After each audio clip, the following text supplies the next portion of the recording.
Yes बच्चों, मैंने इस पाठ का सार आपको इस कविता का सार समझाया। आइए अब इस पाठ का हिंदी अर्थ जानते हैं कि शिवमंगल सुमन जी इसके द्वारा क्या कहना चाहते हैं इस कविता के द्वारा। तो चलिए इस कविता का हिंदी अर्थ जानते हैं। सबसे पहले इस पाठ के कठिन शब्दों को जानेंगे। हम पंछी, पंछी माने होता है पक्षी, ठीक है, पक्षी। उन्मुक्त का मतलब होता है स्वतंत्र। गगन का मतलब होता है आसमान, ठीक है, गगन का मतलब आसमान। हम पंछी उन्मुक्त गगन के, तो अब इसका मतलब क्या हुआ कि हम ऐसे पक्षी हैं जो आसमान में स्वतंत्र हैं। हम आसमान में स्वतंत्र रूप से विचरण करने वाले, उड़ने वाले हम पंछी हैं।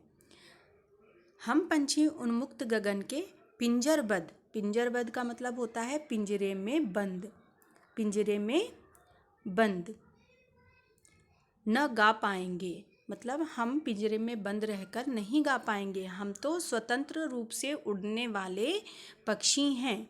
हम पिंजरे में बंद रह कर के कभी भी खुश नहीं रह सकते, कभी भी हम गा नहीं पाएंगे। हम कब गाते हैं बच्चों? हम कब गाते हैं? जब हम खुश होते हैं। तो उसी प्रकार पक्षी भी कब चहचहाते हैं, कब बोलते हैं, कब अपनी अटखेलियाँ करते हैं? जब वो स्वतंत्र होते हैं, ना कि पिंजरे में बंद रहते हैं। तो वही पक्षी कह रहे हैं कि हम पंछी उन्मुक्त गगन के पिंजरबद्ध ना गा पाएंगे, कनक तीलियों से टकराकर। कनक का मतलब होता है सोना, सोना गोल्ड, ठीक है। और तीलियों का मतलब होता है सलाखें, सलाखें मतलब जो आप पिंजरा देखते हैं ना, पिंजरे में जो इस तरह की लोहे की सरिया होती है उसे ही कहते हैं सलाखें, उन्हें ही तीलियों कहा है उसने, ठीक है। तो कवि क्या कहते हैं इन पक्षियों के माध्यम से कि पक्षी ये कहना चाहते हैं कि हम पंछी उन्मुक्त गगन के पिंजरबद्ध ना गा पाएंगे, कनक तीलियों से टकराकर पुलकित पंख टूट जाएंगे। पुलकित का मतलब होता है कोमल, नाजुक, ठीक है। क्या अर्थ बताया मैंने इनके, इन शब्दों के?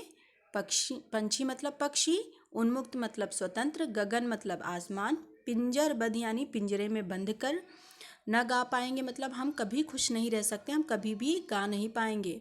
कनक मने होता है सोना या फिर स्वर्ण, गोल्ड, ठीक है। जो पिंजरा है, चाहे वो पिंजरा किसका बना हो, सोने का बना हो। कनक तीलियों, तीलियों से मतलब होता है सलाखें, मतलब ऐसा पिंजरा जो किसका बना हो, सोने का बना हो। चाहे जिसने हमें पाला है, जिसने हमें कैद करके रखा है, उसने हमें सोने के पिंजरे में ही क्यों ना रखा हो, लेकिन हम उसमें खुश नहीं रह सकते। उन सोने की सलाखों से टकरा करके जब हम उड़ने की कोशिश करेंगे तो हमारे पंख जो हैं, जो पुलकित पंख हैं, कैसे पंख हैं? पुलकित। पुलकित का मतलब होता है कोमल, नाजुक, कोमल या नाजुक, ठीक है। तो उन सोने की सलाखों से हमारे पंख टकरा टकरा कर जो हैं वो पंख क्या हो जाएंगे? टूट जाएंगे। जो हमारे नाजुक और कोमल पंख हैं वो टूट जाएंगे। हम अर्थात हम उन पिंजरे में कभी भी खुश नहीं रह सकते। हम बहता जल पीने वाले, पक्षी कहते हैं कि हम बहता जल यानी नदियों में से उड़ते हुए बूंद की पानी की जो बूंद चुरा कर लाते हैं, उठा कर लाते हैं, हम बहता जल पीने वाले हैं। हम कटोरी में रखे हुए जल को पीने में हमें स्वाद नहीं आता, हमें आनंद नहीं आता। मर जाएंगे भूखे प्यासे, मतलब हम कैद होकर अगर हमें रखा गया तो हम भूखे प्यासे रह जाएंगे, हम मर जाएंगे, भूख और प्यास से हम मर जाएंगे, लेकिन हम प्याली में या कटोरे में रखे हुए जल को नहीं पिएंगे, क्योंकि हम बहता हुआ जल, नदियों से पीने वाला जल जो है हम पीते हैं। कहीं भली है कटुक निबोरी, कनक कटोरी की मैदा से। कनक मने, अभी मैंने आपको कनक का अर्थ बताया। कनक का अर्थ क्या होता है? सोना।